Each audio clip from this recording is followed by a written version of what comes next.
नमामि भगवत्पादशङ्करं लोकशङ्करम् शङ्करं शङ्कराचार्यं केशवं बादरायणम् सूत्रभाष्यकृतौ वन्दे भगवन्तौ पुनः पुनः ईश्वरो गुरुरात्मेति मूर्तिभेदविभागिने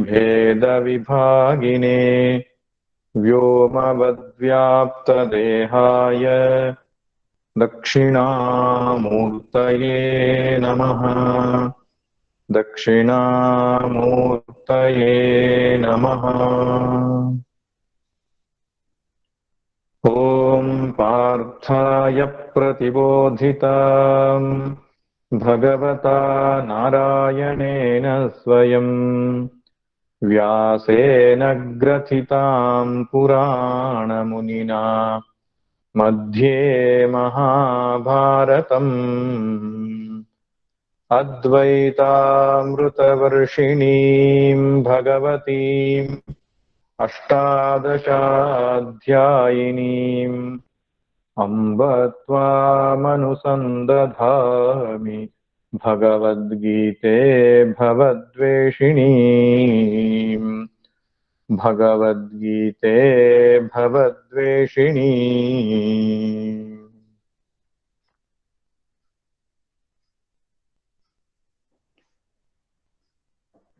ಶ್ರೀಮತಿ ಅನಿತಾ ಅವರು ತಮ್ಮ ಬಿಡುವಿನ ಕಾರ್ಯದ ಒತ್ತಡದ ಮಧ್ಯೆಯೂ ಕೂಡ ಅವರ ನೆಂಟರಿಷ್ಟರು ಕೊರೋನಾ ಸಾವಿಗೀಡಾಗಿರತಕ್ಕಂತಹ ಒಂದು ದುಃಖದ ಹಿನ್ನೆಲೆಯಲ್ಲಿಯೂ ಕೂಡ ಎಡೆಬಿಡದೆ ಈ ಗೀತಾ ಉಪನ್ಯಾಸದ ಕಾರ್ಯಕ್ರಮಕ್ಕೆ ವ್ಯವಸ್ಥೆ ಮಾಡ್ತಿರೋದು ಅಭಿನಂದನೀಯ ವಿಷಯವಾಗಿದೆ. ಭಗವಂತ ಅವರಿಗೆ ಎಲ್ಲ ಶ್ರೇಯಸ್ಸನ್ನುಂಟು ಮಾಡಲಿ ಅಂತ ಪ್ರಾರ್ಥನೆ ಮಾಡ್ತೇನೆ. ಹಾಗೆ ಎಲ್ಲ ಕೇಳುಗರಿಗೂ ಕೂಡ ಭಗವಂತ ಸನ್ಮಾರ್ಗದಲ್ಲಿ ಪ್ರೇರಣೆಯನ್ನು ಕೊಡ್ಲಿ ಅಂತ ಪ್ರಾರ್ಥನೆ ಮಾಡ್ತಾ, ಇವತ್ತು ಸ್ಥಿತಪ್ರಜ್ಞನ ಲಕ್ಷಣದ 4ನೇ ಲಕ್ಷಣವಾಗಿರತಕ್ಕಂತಹ ಇಂದ್ರಿಯ ಜಯ, ಇಂದ್ರಿಯ ನಿಗ್ರಹದ ಬಗ್ಗೆ ಭಗವಂತ ಹೇಳಿರ್ತಕ್ಕಂಥ ವಿಚಾರಗಳನ್ನ ನೋಡೋಣ. ಸ್ಥಿತಪ್ರಜ್ಞ ಅಂದ್ರೆ ಯಾವಾತನು ಶ್ರವಣ ಮನನಗಳಿಂದ ಆತ್ಮದ ಯಥಾರ್ಥ ಸ್ವರೂಪವನ್ನ ತಿಳಿದುಕೊಂಡು ತದನಂತರ ಆ ಆತ್ಮನ ಗುಣಗಳನ್ನ ತನ್ನಲ್ಲಿ ತಂದುಕೊಳ್ಳತಕ್ಕಂತಹ ಸಾಧನೆಯನ್ನು ಮಾಡಿ ಆ ಸ್ವರೂಪದಲ್ಲಿಯೇ ನೆಲೆ ನಿಂತಂತವನಿಗೆ ಸ್ಥಿತಪ್ರಜ್ಞ ಅಂತ ಕರೀತಾರೆ. ಪರಮಶಾಂತವಾಗಿರತಕ್ಕಂತಹ ಅಂತಃಕರಣ, ಆಂತರಿಕವಾದಂತಹ ಸುಖಾನುಭೂತಿ, ಸಕಲ ಕಾಮನೆಗಳ ಪರಿತ್ಯಾಗ, ಸರ್ವ ಆತ್ಮಭಾವ, ಎಲ್ಲರೂ ನನ್ನವರು ಅಂತಕ್ಕಂತಹ ಒಂದು ಪ್ರೇಮ, ಅಭಯತ್ವ ಪ್ರಾಪ್ತಿ, ಕ್ರೋಧಜಯತ್ವ, ಈ ಎಲ್ಲ ಗುಣಗಳು ಅತ್ಯಂತ ಸಹಜವಾಗಿ ಅವನಲ್ಲಿ ಮೈದೋರ್ತವೆ. ಅವನಿಗೆ ಹೆಸರು ಸ್ಥಿತಪ್ರಜ್ಞ ಅಥವಾ ಆತ್ಮನಿಷ್ಠ, ಬ್ರಹ್ಮನಿಷ್ಠ, ಜೀವನ್ ಮುಕ್ತ ಎಂಬುದಾಗಿ ಕರೀತಾರೆ. ಆದ್ದರಿಂದ ಆತ್ಮನ ಯಥಾರ್ಥ ಸ್ವರೂಪವನ್ನು ತಿಳಿದುಕೊಂಡ ಮೇಲೆ ಅದನ್ನು ನಮ್ಮ ಸಹಜ ಸ್ವಭಾವವಾಗಿ ಮಾಡಿಕೊಳ್ಳುವ ಪ್ರಯತ್ನ ಮಾಡಬೇಕು. ಹಿಂದಿನ ತರಗತಿಯಲ್ಲಿ ನಾವು ನೋಡಿದ್ದೆವು, ಕೂರ್ಮದ ದೃಷ್ಟಾಂತವನ್ನು ಭಗವಂತ ಕೊಡ್ತಾನೆ. ಕೂರ್ಮಕ್ಕೆ ಅತ್ಯಂತ ಸಹಜ ಇಂದ್ರಿಯ ನಿಗ್ರಹ, ಅಂದ್ರೆ ತನ್ನ ಶರೀರದ ಅವಯವಗಳನ್ನ ಒಳಗಡೆ ಎಳೆದುಕೊಳ್ಳುವುದು ಅತ್ಯಂತ ಸಹಜ. ಭಗವಂತ ಒಂದೊಂದು ಪ್ರಾಣಿಗಳಿಗೆ ಒಂದೊಂದು ಆಯುಧವನ್ನು ಕೊಟ್ಟಿದ್ದಾನೆ. ಬೆಕ್ಕಿಗೆ ಉಗುರುಗಳನ್ನು ಕೊಟ್ಟಿದ್ದಾನೆ, ಇನ್ಯಾವುದೋ ಪ್ರಾಣಿಗೆ ಹಲ್ಲುಗಳನ್ನು ಕೊಡ್ತಾನೆ. ಕೂರ್ಮಕ್ಕೆ ತನ್ನನ್ನು ರಕ್ಷಣೆ ಮಾಡಿಕೊಳ್ಳೋದಕ್ಕೆ ಯಾವುದೇ ಆಯುಧ ಅಸ್ತ್ರವನ್ನು ಕೊಟ್ಟಿಲ್ಲ. ಅದಕ್ಕೆ ತನ್ನ ಮೇಲ್ ಹೊದಿಕೆ ಅಂತ ಏನಿದೆ, ಆ ಚಿಪ್ಪು ಅಂತ ಏನ್ ಕರಿತೇವೆ, ಅದೇ ಅದರ ರಕ್ಷಣಾ ಕವಚ. ಎಲ್ಲಾದ್ರೂ ತನಗೆ ಅಪಾಯ ಸಂಭವಿಸುವಂತಹ ಸೂಚನೆ ಸಿಕ್ಕಿದ ತಕ್ಷಣ ಅತ್ಯಂತ ಸಹಜವಾಗಿ ಯಾವ ಪ್ರಯತ್ನ ಇಲ್ಲದೆ ಅದು ತನ್ನ 6 ಅವಯವಗಳನ್ನ ಒಳಗಡೆ ಎಳ್ಕೊಳ್ತದೆ. 4 ಕಾಲುಗಳು, ಒಂದು ತಲೆ, ಒಂದು ಬಾಲ. ಹಾಗೆ ಅಪಾಯದ ಭಯ ತೊಲಗಿದ ತಕ್ಷಣ ಅದು ತನ್ನ ಅಂಗಾಂಗಗಳನ್ನು ಹೊರಚಾಚುತ್ತೆ. ಅದಕ್ಕೆ ಯಾವ ಪ್ರಯತ್ನ ಇಲ್ಲ, ಅತ್ಯಂತ ಸಹಜ. ಹಾಗೆಯೇ ಒಬ್ಬ ಆತ್ಮಜ್ಞಾನಿಗೆ ಅತ್ಯಂತ ಸಹಜವಾಗಿ ಇಂದ್ರಿಯಗಳು ತಮ್ಮ ಸ್ವರೂಪದಲ್ಲಿ ಆಶ್ರಯವನ್ನು ಪಡೀತವೆ. ಹೇಗೆ ಅಜ್ಞಾನಿಗೆ ಇಂದ್ರಿಯಗಳು ವಿಷಯ ವಸ್ತುಗಳನ್ನ ಅಟ್ಟಿಸಿಕೊಂಡು ಹೋಗುತ್ತೋ, ವಿಷಯ ವಸ್ತುಗಳ ಕಡೆಗೆ ಮುನ್ನುಗ್ಗುತ್ತೋ, ಹಾಗೆ ಜ್ಞಾನಿಗೆ ಆಗುವುದಿಲ್ಲ. ವಿಷಯ ವಸ್ತುಗಳು ತನ್ನ ಮುಂದೆ ತೋರಿಕೊಂಡರೂ ಕೂಡ ಆ ಇಂದ್ರಿಯಗಳು ಸ್ವಸ್ಥಾನದಲ್ಲಿರ್ತವೆ, ತಮ್ಮ ತಮ್ಮ ಜಾಗದಲ್ಲಿಯೇ ಇರ್ತವೆ, ಅಥವಾ ಒಳಗಡೆಗೆ ಉಪಸಂಹಾರ ಮಾಡಿಕೊಂಡಿರ್ತವೆ. ಅದಕ್ಕೆ ಪ್ರತ್ಯಾಹಾರ ಅಂತ ಕರೀತಾರೆ. ಯೋಗದಲ್ಲಿ ಅಷ್ಟಾಂಗಗಳಲ್ಲಿ ಒಂದು ಪ್ರತ್ಯಾಹಾರ. ಒಳಗಡೆಗೆ ಇಂದ್ರಿಯಗಳು ಹೇಳ್ಕೊಳ್ಳೋದು ಅಂದ್ರೆ ತನ್ನ ಸ್ವರೂಪದಲ್ಲಿ ಬಂದು ನಿಂತ್ಕೊಳ್ಳುವುದು ಅಂತ. ಇಂದ್ರಿಯ ಮನಸ್ಸಿನಲ್ಲಿ, ಮನಸ್ಸು ಬುದ್ಧಿಯಲ್ಲಿ, ಬುದ್ಧಿ ಆತ್ಮನಲ್ಲಿ ನೆಲೆಸಿರ್ತಕ್ಕಂತಹ ಸಹಜವಾದಂತಹ ಒಂದು ಪ್ರಕ್ರಿಯೆ. ಅಂದ್ರೆ ಆ ದೃಷ್ಟಾಂತದಲ್ಲಿ ಬಹಳ ಮುಖ್ಯವಾದ ಸಂಗತಿ ಏನಪ್ಪ ಅಂದ್ರೆ, ಆತ್ಮಜ್ಞಾನಿಗೆ ಪ್ರಯತ್ನ ಪಡಬೇಕಾಗಿಲ್ಲ ಅಂತ. ಆದ್ರೆ ಸಾಧಕನಿಗೆ ಪ್ರಯತ್ನ ಪೂರ್ವಕವಾಗಿ ಇಂದ್ರಿಯಗಳನ್ನ ತನ್ನ ಹತೋಟಿಯಲ್ಲಿ ಇಟ್ಟುಕೊಳ್ಳಬೇಕಾಗ್ತದೆ. ಯಾಕೆ ಜ್ಞಾನಿಗೆ ಪ್ರಯತ್ನ ಬೇಕಾಗಿಲ್ಲ ಎನ್ನುವುದು ಮುಂದಿನ ಶ್ಲೋಕದಲ್ಲಿ ಹೇಳ್ತಾನೆ. ಆದ್ರೆ ಇಂದ್ರಿಯ ನಿಗ್ರಹ ಅನ್ನುವಂಥದ್ದು ಆತ್ಮಜ್ಞಾನಿಯ ಜೀವನ್ಮುಕ್ತನ ಲಕ್ಷಣ ಎಂಬುದಾಗಿ ಹೇಳ್ತಾನೆ. ಅದು ಸಹಜವಾಗಬೇಕು. ಅದಕ್ಕೊಂದು ದೃಷ್ಟಾಂತವನ್ನ ಕೊಡ್ತಾರೆ. ಮುಲ್ಲಾ ನಸರುದ್ದೀನ್ ಅಂತ ಒಬ್ಬ ಸೂಫಿ ಸಂತ ಇದ್ದ. ಅವನಿಗೆ ಭ್ರಮೆಯಿಂದ ತಾನು ಇಲಿ ಅಂತ ಒಂದು ಭಾವನೆ ಬಂತಂತೆ. ಆಗ ಮನೋರೋಗ ತಜ್ಞರ ಹತ್ರ ಹೋಗಿ ಚಿಕಿತ್ಸೆಯನ್ನು ಪಡಿತಾನೆ. 1 ತಿಂಗಳು ಚಿಕಿತ್ಸೆ ಪಡೆದ ಮೇಲೆ ಪ್ರತಿನಿತ್ಯ ಅವನಿಗೆ ಹೇಳ್ತಾ ಇದ್ರಂತೆ, ನೀನು ಇಲಿಯಲ್ಲ, ನೀನು ಮನುಷ್ಯ, ನೀನು ಇಲಿಯಲ್ಲ, ನೀನು ಮನುಷ್ಯ ಅಂತ. ಅವನು 1 ತಿಂಗಳಾದ್ಮೇಲೆ ನಾನು ಮನುಷ್ಯ ಅಂತ ಖಚಿತಪಡಿಸಿಕೊಂಡು ಆ ಆಸ್ಪತ್ರೆಯಿಂದ ಹೊರಗಡೆಗೆ ಹೊರಟನಂತೆ. ವೈದ್ಯರು ಕೇಳ್ತಾರೆ, ಸರಿಯಾಗಿದ್ದೀಯಾಕೆ ನೀನು? ಹೌದು, ನಾನು ಸರಿಯಾಗಿದ್ದೇನೆ, ನಾನು ಇಲಿಯಲ್ಲ, ಮನುಷ್ಯ ಅಂತ ನಂಗೆ ಗೊತ್ತಿದೆ ಅಂತ ಹೇಳಿದಂತೆ. ಸ್ವಲ್ಪ ಹೊತ್ತು ಹೊರಗಡೆ ಹೋದವನು ಮತ್ತೆ ಹಿಂತಿರುಗಿ ಓಡಿ ಬರ್ತಾನೆ. ಯಾಕಂದ್ರೆ ಅಲ್ಲಿ ಒಂದು ಬೆಕ್ಕಿದೆ ಅಂತ ಹೇಳ್ತಾನಂತ ಅವನು. ವೈದ್ಯರು ಕೇಳ್ತಾರೆ, ಹೊರಗಡೆ ಬೆಕ್ಕಿದ್ರೆ ನಿನ್ಗೆ ಯಾಕೆ ಭಯ ಅಪ್ಪ ಅಂತ? ನಿನ್ಗೆ ಇಲಿಯಲ್ಲ ಮನುಷ್ಯ ಅಂತ ನಿನಗೆ ಗೊತ್ತಾಗಿದೆಯಲ್ಲ, ಬೆಕ್ಕನ ಬಗ್ಗೆ ನಿನ್ಗೆ ಯಾಕೆ ಭಯ ಅಂತ? ಅವನು ಹೇಳ್ತಾನಂತೆ, ನನಗೆ ನಾನು ಮನುಷ್ಯ ಅಂತ ಗೊತ್ತಿದೆ, ಇಲಿಯಲ್ಲ ಅಂತ ಗೊತ್ತಿದೆ, ಆದ್ರೆ ಆ ಬೆಕ್ಕಿಗೆ ಗೊತ್ತಿಲ್ವಲ್ಲ ನಾನು ಇಲಿಯಲ್ಲ ಅಂತ. ಅಂದ್ರೆ ಅವನ ಭ್ರಮೆ ಸಂಪೂರ್ಣವಾಗಿ ತೊಲಗಿಲ್ಲ. ಇನ್ನೂ ಕೂಡ ಅವನು ತನ್ನ ಹಳೆಯ ಭ್ರಮೆಯಲ್ಲಿಯೇ ಇದ್ದಾನೆ ಅಂತ.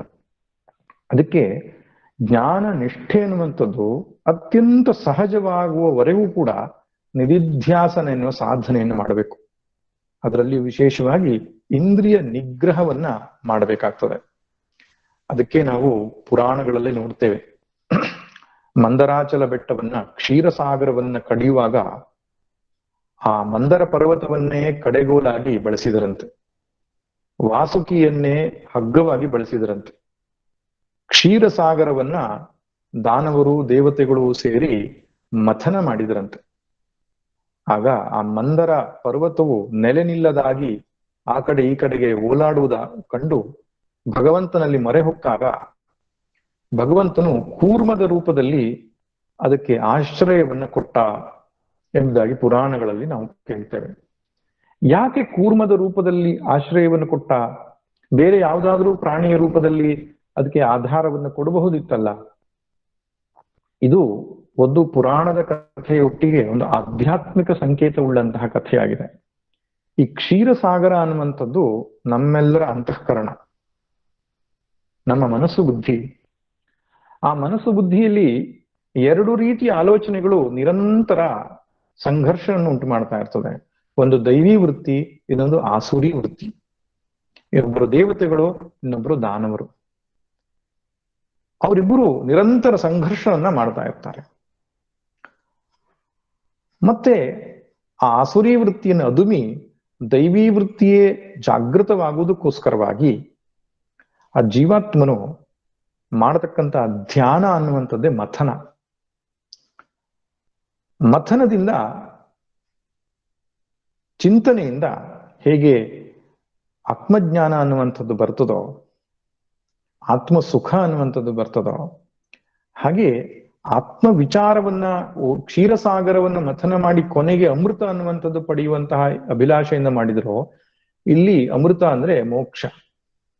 ಆತ್ಮ ವಿಚಾರವನ್ನು ಮಾಡ್ತಾ ಮಾಡ್ತಾ ಮೋಕ್ಷಕ್ಕೆ ಹೋಗ್ಬೇಕು. ಆತ್ಮವಿಚಾರ ಅಥವಾ ನಿಧಿಧ್ಯಾಸನ ಅಂತಕ್ಕಂತಹ ಸಾಧನೆಗೆ ಆಧಾರವಾಗಿರತಕ್ಕಂಥದ್ದೇ ಇಂದ್ರಿಯ ನಿಗ್ರಹ. ಹೇಗೆ ಆಮೆ ಸಹಜವಾಗಿ ಇಂದ್ರಿಯನ ನಿಗ್ರಹಿಸಿಕೊಳ್ಳುತ್ತೋ, ಆ ಇಂದ್ರಿಯ ನಿಗ್ರಹ ಪೂರ್ವಕವಾಗಿ ನಮ್ಮ ಮೆಡಿಟೇಷನ್, ನಮ್ಮ ಧ್ಯಾನ ನಡಿಬೇಕು ಎನ್ನುವ ಸೂಚಕವಾಗಿ ಆಮೆಯ ರೂಪದಲ್ಲಿ ಭಗವಂತ ಆಧಾರವಾಗಿ ಕುಳಿತಿದ್ದಾನೆ ಎಂಬುದು ಹಿರಿಯರು ಮಾಡಿರತಕ್ಕಂತಹ ಒಂದು ಚಿಂತನೆ. ಅದಕ್ಕೆ ಕೆಲವರು ಕುಳಿತುಕೊಳ್ಳತಕ್ಕಂತಹ ಆಸನ ಅನ್ನುವಂಥದ್ದನ್ನ ಕೂರ್ಮದ ಆಕಾರದಲ್ಲಿ ಮರವನ್ನ ಕೆತ್ತಿರ್ತಾರೆ, ಕೂರ್ಮಾಸನ ಅಂತ ಹೇಳ್ತಾರೆ. ಅವೆಲ್ಲ ಸಾಂಕೇತಿಕ. ಅದರ ಅರ್ಥ ಏನಪ್ಪಾ ಅಂದ್ರೆ, ಧ್ಯಾನ ಮಾಡೋದಕ್ಕಿಂತ ಮೊದಲು ಇಂದ್ರಿಯ ನಿಗ್ರಹವಾಗಬೇಕು. ಅದಕ್ಕೆ ಯಮ ನಿಯಮ ಅಂತ ಕರೀತಾರೆ ಯೋಗಶಾಸ್ತ್ರದಲ್ಲಿ. ಇಂದ್ರಿಯ ನಿಗ್ರಹವಾಗದ ಹೊರತು ಸಾಧನೆಯಲ್ಲಿ ಒಂದಿನಿತೂ ಮುಂದುವರಿಲಿಕ್ಕಾಗಲ್ಲ. ಅದಕ್ಕೆ ಶಮ ದಮ ಅಂತ ಕರೀತಾರೆ ವೇದಾಂತ ಶಾಸ್ತ್ರದಲ್ಲಿ. ಬರೀ ಹಿಂದೂ ಧರ್ಮದಲ್ಲಿ ಅಷ್ಟೇ ಅಲ್ಲ, ಜೈನ, ಬೌದ್ಧ, ಇಸ್ಲಾಂ, ಸಿಖ್, ಪ್ರತಿಯೊಂದು ಪಂಥದಲ್ಲಿಯೂ ಕೂಡ ನಾವು ನೋಡ್ತೇವೆ ಇಂದ್ರಿಯ ನಿಗ್ರಹ ಅಂತಕ್ಕಂಥ ಒಂದು ಸಾಧನೆ ಅವರು ಎಲ್ಲರೂ ಕೂಡ ಹೇಳಿರತಕ್ಕಂಥದ್ದು. ಈ ಆಧ್ಯಾತ್ಮಿಕ ಮಾರ್ಗದಲ್ಲಿ ಅಷ್ಟೇ ಏಕೆ, ಒಬ್ಬ ಲೌಕಿಕ ಸಾಧನೆಯನ್ನು ಮಾಡಬೇಕಾದ್ರೂ ಕೂಡ ಇಂದ್ರಿಯಗಳ ಮೇಲೆ ಹಿಡಿತ ಇಲ್ಲ ಅಂದ್ರೆ ಲೌಕಿಕ ಯಶಸ್ಸು ಕೂಡ ಸಾಧ್ಯ ಇಲ್ಲ. ಹಾಗಿರುವಾಗ ಅಧ್ಯಾತ್ಮ ಸಾಧನೆಯ ಬಗ್ಗೆ ಕೇಳೋದೇನಿದೆ? ಏನು ಈ ಇಂದ್ರಿಯಗಳು ಎಂಬಂತಹ ಶಬ್ದಕ್ಕೆ ಅರ್ಥ? ಇಂದಂತಿ ಜಾನಂತಿ ಇತಿ ಇಂದ್ರಿಯ. ಯಾವುದರಿಂದ ನಾವು ವಿಷಯ ವಸ್ತುಗಳನ್ನ ತಿಳಿತೇವೋ ಅದಕ್ಕೆ ಹೆಸರು ಇಂದ್ರಿಯ ಅಂತ. ಇದು ಜ್ಞಾನೇಂದ್ರಿಯದ ಬಗ್ಗೆ ಹೇಳಿರತಕ್ಕಂತಹ ಮಾತು. ಇದಲ್ಲದೆ ಕರ್ಮೇಂದ್ರಿಯ ಎನ್ನತಕ್ಕಂತಹ 5 ಇಂದ್ರಿಯಗಳಿದೆ. ಒಟ್ಟು ನಮಗೆ 10 ಇಂದ್ರಿಯಗಳು, ದಶೇಂದ್ರಿಯಗಳು. 5 ಜ್ಞಾನೇಂದ್ರಿಯ, 5 ಕರ್ಮೇಂದ್ರಿಯ. 5 ಜ್ಞಾನೇಂದ್ರಿಯಗಳು ಯಾವುದಪ್ಪ ಅಂದ್ರೆ ಶ್ರೋತ್ರಂ, ತ್ವಕ್, ಚಕ್ಷು, ರಸನ, ಘ್ರಾಣಮಿತಿ ಪಂಚ ಜ್ಞಾನೇಂದ್ರಿಯಾಣಿ. ಶ್ರೋತ್ರಂ ಅಂದ್ರೆ ಕಿವಿ, ಶ್ರೋತ್ರಂ ತ್ವಕ್ ಅಂದ್ರೆ ಚರ್ಮ, ಚಕ್ಷು ಅಂದ್ರೆ ಕಣ್ಣು, ರಸನ ಅಂದ್ರೆ ನಾಲಿಗೆ, ಘ್ರಾಣ ಅಂದ್ರೆ ಮೂಗು. ಇದು ಪಂಚ ಜ್ಞಾನೇಂದ್ರಿಯಗಳು. ಕಣ್ಣು, ಕಿವಿ, ಮೂಗು, ನಾಲಿಗೆ, ಚರ್ಮ. ಇನ್ನು ಪಂಚ ಕರ್ಮೇಂದ್ರಿಯಗಳು ಯಾವ್ದಪ್ಪ ಅಂದ್ರೆ ವಾಕ್, ಪಾಣಿ, ಪಾದ, ಪಾಯು, ಉಪಸ್ಥಾನಿ ಅಂತ ಹೇಳ್ತಾರೆ. ನಮ್ಮ ಆಡ್ತಕ್ಕಂತಹ ಮಾತು, ಪಾಣಿ ಅಂದ್ರೆ ಕೈ, ಪಾದ ಅಂದ್ರೆ ಕಾಲು, ಪಾಯು ಅಂತ ಹೇಳಿದ್ರೆ ಬುಧದ್ವಾರ, ಉಪಸ್ಥ ಅಂತ ಹೇಳಿದ್ರೆ ಜನನೇಂದ್ರಿಯ. ಈ ಪಂಚ ಕರ್ಮೇಂದ್ರಿಯಗಳು, ಪಂಚ ಜ್ಞಾನೇಂದ್ರಿಯಗಳು ನಮ್ಮ ವ್ಯವಹಾರ ಪ್ರಪಂಚದಲ್ಲಿ ನಮಗೆ ಸಂಬಂಧವನ್ನು ಕಲ್ಪಿಸ್ತಕ್ಕಂಥದ್ದು. ಹಾಗೆ ಮನಸ್ಸು ಒಳಗಡೆ ಇರತಕ್ಕಂಥದ್ದು, ವಿಷಯ ವಸ್ತುಗಳು ಹೊರಗಡೆ ಇರತಕ್ಕಂಥದ್ದು, ವಿಷಯ ಮತ್ತು ಮನಸ್ಸಿನ ಮಧ್ಯೆ ಸಂಬಂಧವನ್ನು ಏರ್ಪಡಿಸ್ತಕ್ಕಂತಹ ಈ ವ್ಯವಸ್ಥೆಯೇ ಜ್ಞಾನೇಂದ್ರಿಯ ಮತ್ತು ಕರ್ಮೇಂದ್ರಿಯಗಳು. ಅವುಗಳನ್ನ ಒಂದು ನಿಯಂತ್ರಣದಲ್ಲಿ ಇಟ್ಟುಕೊಳ್ಳದಿದ್ರೆ ಮನಸ್ಸು, ಬುದ್ಧಿ ಎನ್ನುವಂಥದ್ದನ್ನ ಸ್ಥಿರವಾಗಿ ಇಡ್ಲಿಕ್ಕೆ ಸಾಧ್ಯ ಇಲ್ಲ. ಮನಸ್ಸು, ಬುದ್ಧಿ ಸ್ಥಿರವಾಗಬೇಕು, ಇಂದ್ರಿಯಗಳು ಹತೋಟಿಯಲ್ಲಿ ಇರಬೇಕು. ಹೇಗೆ ಮನೆ ಒಳಗಡೆಗೆ ಹೊತ್ತಿಟ್ಟ ದೀಪ ಸುಸ್ಥಿರವಾಗಿ ಉರಿಯಬೇಕು ಅಂದ್ರೆ ಆ ಹೊರಗಡೆಯ ಬಾಗಿಲುಗಳು, ಕಿಟಕಿಗಳ ರಂಧ್ರಗಳು ಹೇಗೆ ಸುಸ್ಥಿರವಾಗಿರಬೇಕು, ಹಾಗೆ ಧ್ಯಾನವೆಂಬಂತಹ ಸಾಧನೆ ಒಳಗಡೆಗೆ ನಡೆಯಬೇಕಾದ್ರೆ ಇಂದ್ರಿಯ ದ್ವಾರಗಳು ಹತೋಟಿಯಲ್ಲಿರಬೇಕು, ನಿಗ್ರಹದಲ್ಲಿರಬೇಕು. ಮುಂದೆ ಭಗವಂತನೇ ಒಂದು ದೃಷ್ಟಾಂತ ಕೊಡ್ತಾನೆ, ವಾಯುರ್ನಾವ ನಿವಾಂಭಸಿ ಅಂತ. ದೋಣಿ ಅನ್ನುವಂಥದ್ದು ಸಮುದ್ರದಲ್ಲಿ ಅಥವಾ ನದಿಯಲ್ಲಿ ಹೋಗುವಾಗ ಗಾಳಿಗೆ ಸಿಕ್ಕಿ ಇಂದ್ರಿಯಗಳ ಹತೋಟಿಯಲ್ಲಿ ಇಲ್ಲದಿದ್ದಂತ ಮನಸ್ಸು ಅಲ್ಲೋಲ ಕಲ್ಲೋಲವಾಗ್ತದೆ. ಅದಕ್ಕೆ ಬಹಳ ಒಂದು ಮುಖ್ಯವಾದಂತಹ ಮಾತು ಬರುತ್ತೆ. ನಾವಿರತೋ ದುಶ್ಚರಿತಾತ್ ನಾಶಾಂತೋ ನಾ ಸಮಾಹಿತ ನಾಶಾಂತ ಮಾನಸೋ ವಾಪಿ ಪ್ರಜ್ಞಾನೇನೇನ ಮಾಪ್ನುಯಾತ್. ಬರೀ ಬುದ್ಧಿಶಕ್ತಿಯಿಂದಲೇ ಆತ್ಮನನ್ನ ಪಡೀಲಿಕ್ಕೆ ಸಾಧ್ಯ ಇಲ್ಲ ಅಂತ ಹೇಳುತ್ತೆ. ನಾವಿರತೋ ದುಶ್ಚರಿತ, ತನ್ನ ದುಶ್ಚಾರಿತ್ರ್ಯದಿಂದ ಹಿಮ್ಮೆಟ್ಟದವನು.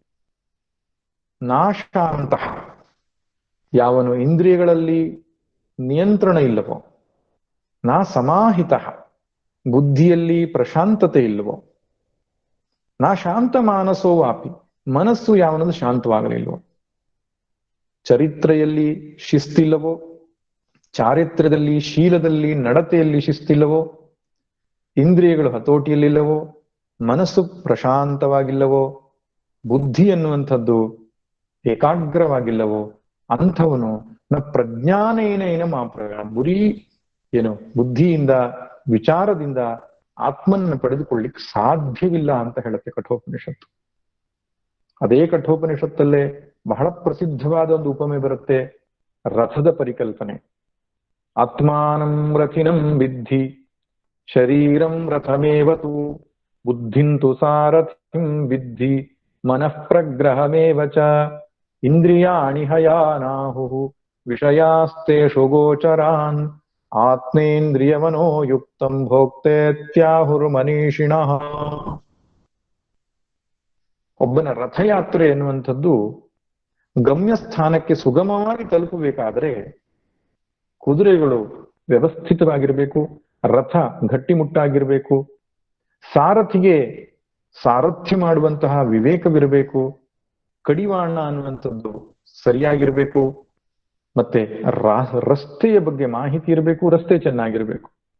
ಇಷ್ಟು ವ್ಯವಸ್ಥೆ ಇದ್ರೆ ಮಾತ್ರ ತಾನು ಮುಟ್ಟಬೇಕಾದಂತಹ ಸ್ಥಾನಕ್ಕೆ ಹೇಗೆ ಮುಟ್ಟುತ್ತಾನೋ ಹಾಗೆ ಈ ಅಧ್ಯಾತ್ಮ ಯಾತ್ರೆಯಲ್ಲಿಯೂ ಕೂಡ ಗಮ್ಯಸ್ಥಾನವಾದಂತಹ ಮೋಕ್ಷಕ್ಕೆ ತದ್ವಿಷ್ಣೋ ಪರಮಂ ಪದಂ ಸದಾ ಪಶ್ಯಂತಿ ಸೂರಯಃ, ವಿಷ್ಣುವಿನ ಪರಮ ಪದ ಅಂತ ಕರೆದಿದ್ದಾರೆ. ಇಲ್ಲಿ ಮೋಕ್ಷಕ್ಕೆ ವಿಷ್ಣುವಿನ ಪರಮ ಪದ ಅಂದ್ರೇನು? ವಿಷ್ಣು ಅಂದ್ರೆ ವಿಶಲ್ರು ವ್ಯಾಪನೆ, ಎಲ್ಲ ಕಡೆಯೂ ವ್ಯಾಪಿಸಿರುವ ಆತ್ಮವಸ್ತುವಿಗೆ ಹೆಸರು ವಿಷ್ಣು. ಆ ವಿಷ್ಣುವಿನ ಪರಮ ಪದವನ್ನ ತಲುಪಬೇಕಾದರೆ, ಈ ಅಧ್ಯಾತ್ಮ ಯಾತ್ರೆ ಮಾಡಬೇಕಾದ್ರೆ ನಮ್ಮ ಶರೀರ ಅಂತಕ್ಕಂತಹ ರಥ ಸರಿಯಾಗಿರಬೇಕು ಅನ್ನತ್ತೆ ಉಪನಿಷತ್ತು. ಇಂದ್ರಿಯಗಳಿಗೆ ಹಯ ಅಂತ ಹೇಳಿದ್ದಾರೆ, ಕುದುರೆಗಳು ಅನ್ನುವಂಥದ್ದು ಕೂಡ ಪಳಗಿರಬೇಕು ಅಂತ. ಕಾಡಿನಿಂದ ತಂದು ಕಟ್ಟಿದಂತಹ ಯಾವುದೋ ಪಳಗದೇ ಇರತಕ್ಕಂತಹ ಪ್ರಾಣಿಗಳಿಂದ ಹೇಗೆ ರಥಯಾತ್ರೆ ಸುಗಮವಾಗುವುದಿಲ್ವೋ ಹಾಗೆಯೇ ಮನಕ್ಕೆ ಬಂದಂತಹ ರೀತಿಯಲ್ಲಿ ವ್ಯವಹರಿಸುವ ಇಂದ್ರಿಯಗಳಿಂದ ಅಧ್ಯಾತ್ಮ ಯಾತ್ರೆಯು ಸುಗಮವಾಗುವುದಿಲ್ಲ. ಇನ್ನು ಒಳಗಡೆಗಿರುವ ಬುದ್ಧಿಯೇ ಸಾರಥಿ. ಸಾರಥಿಗೆ ಯಾತ್ರೆಯ ಬಗ್ಗೆ ಜ್ಞಾನ ಬೇಕು, ವಾಹನ ಚಲಾಯಿಸುವ ಬಗ್ಗೆ ಮಾಹಿತಿ ಬೇಕು. ಇನ್ನು ಜೀವನೇ ರಥಿಕ. ಈ ರೀತಿ ಒಂದು ವ್ಯವಸ್ಥಿತವಾಗಿದ್ರೆ ವಿಜ್ಞಾನ ಸಾರಥಿರ್ಯಸ್ತು ಮನಃ ಪ್ರಗ್ರಹಮೇವ ಚ ವಿಜ್ಞಾನ ಸಾರಥಸ್ಯಸ್ತು ವಿಜ್ಞಾನವಾನ್ ಭವತಿ ಯುಕ್ತೇನ ಮನಸಾ ಸದಾ ತಸ್ಯೇಂದ್ರಿಯಾಣಿ ವಶ್ಯಾನಿ ಸದಶ್ವ ಇವ ಸಾರಥೇ. ಯಸ್ತು ವಿಜ್ಞಾನವಾನ್ ಭವತಿ ಯುಕ್ತೇನ ಮನಸಾ ಸದಾ ತಸ್ಯೇಂದ್ರಿಯಾಣಿ ವಶ್ಯಾನಿ ಸದಶ್ವ ಇವ ಸಾರಥೇ. ಯಾರ ಇಂದ್ರಿಯಗಳು ಒಂದು ಪಳಗಿದ ಕುದುರೆಗಳ ಹಾಗೆ ಇರ್ತವೋ ಅಂಥವನ ಯಾತ್ರೆ ಸಾರ್ಥಕವಾಗ್ತದೆ. ಯಾರ ಇಂದ್ರಿಯಗಳು ಪಳಗಿಲ್ಲವೋ ಅಂಥವನ ಯಾತ್ರೆ ವಿಫಲವಾಗ್ತದೆ ಅಂತ ಉಪನಿಷತ್ತು ಕೂಡ ಹೇಳುತ್ತೆ. ಆದ್ರಿಂದ ನಮ್ಮ ಈ ದಶೇಂದ್ರಿಯಗಳು ಕೂಡ ಒಂದು ಶಿಸ್ತಿಗೆ ಒಳಪಟ್ಟಿರಬೇಕು. ಅಶಾಸ್ತ್ರೀಯವಾದಂತಹ ವಿಷಯವನ್ನ ಗ್ರಹಿಸ್ತಕ್ಕಂತಹ ಕಡೆಗೆ ಹೋಗಬಾರದು ಮೊದಲನೆಯ ಸಂಗತಿ. ಎರಡನೇ ಸಂಗತಿ, ವಿಷಯ ವಸ್ತುಗಳ ಹಿಂದೆ ಇಂದ್ರಿಯಗಳು ಚಲಿಸುವುದನ್ನು ನಿಲ್ಲಿಸಬೇಕು.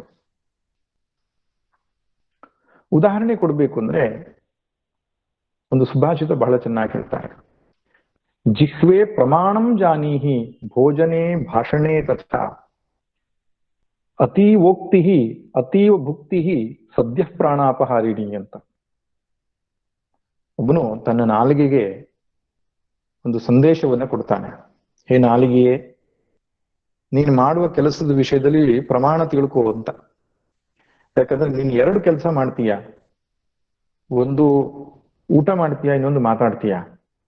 ಈ ನಾಲಿಗೆ ಒಂದು ಇಂದ್ರಿಯ ಏನಿದೆ, ವಾಗೀಂದ್ರಿಯ, ಅದು ಕರ್ಮೇಂದ್ರಿಯವೂ ಹೌದು, ಜ್ಞಾನೇಂದ್ರಿಯವೂ ಹೌದು. ಆಹಾರದ ರುಚಿಯನ್ನು ಗ್ರಹಿಸುವ ವಿಷಯದಲ್ಲಿ ಜ್ಞಾನೇಂದ್ರಿಯ, ಮಾತನಾಡುವ ಸಮಯದಲ್ಲಿ ಅದು ಕರ್ಮೇಂದ್ರಿಯ. ಆದ್ರಿಂದ ಹೇ ನಾಲ್ಗೆ, ಎರಡೂ ಕೆಲಸ ಮಾಡ್ತೀಯಲ್ಲ ನೀನು, ಆದ್ರೆ ತಿಳಿದುಕೊಂಡು ಮಾಡು. ಪ್ರಮಾಣಂ ಜಾನಿ, ಎಷ್ಟು ಮಾಡಬೇಕು ಅಂತ ತಿಳುವಳಿಕೆ ನಿನಗಿರ್ಲಿ ಅಂತ ಹೇಳ್ತಾನೆ ನಾನು. ಯಾಕಂದ್ರೆ ಅತೀವ ಭುಕ್ತಿ ಅತೀವ ಉಕ್ತಿ ಸದ್ಯ ಪ್ರಾಣಾಪಹಾರಿಣಿ. ಅತಿಯಾಗಿ ಉಂಡರೂ ಅತಿಯಾಗಿ ಮಾತನಾಡಿದರೂ ಪ್ರಾಣಾಪಾಯ ಉಂಟು ನಿನಗೆ ಅಂತ. ಅದಕ್ಕೆ ಒಂದು ತಮಾಷೆಯಾಗಿ ಒಂದು ಮಾತು ಹೇಳ್ತಾರೆ. ಹಲ್ಲಿಗೂ ನಾಲಿಗೆಗೂ ಒಮ್ಮೆ ಜಗಳ ಆಯ್ತಂತೆ. ಹಲ್ಲಿ ಹೇಳ್ತಂತೆ, ನಾನು ಬಹಳ ಗಟ್ಟಿ ಇದ್ದೇನೆ, ಹೆಚ್ಚು ಕಡಿಮೆ ಮಾತನಾಡಿದ್ರೆ ಕಚ್ಚಿ ಬಿಡ್ತೇನೆ ನಿನಗೆ ಅಂತ ಹೇಳ್ತಂತೆ.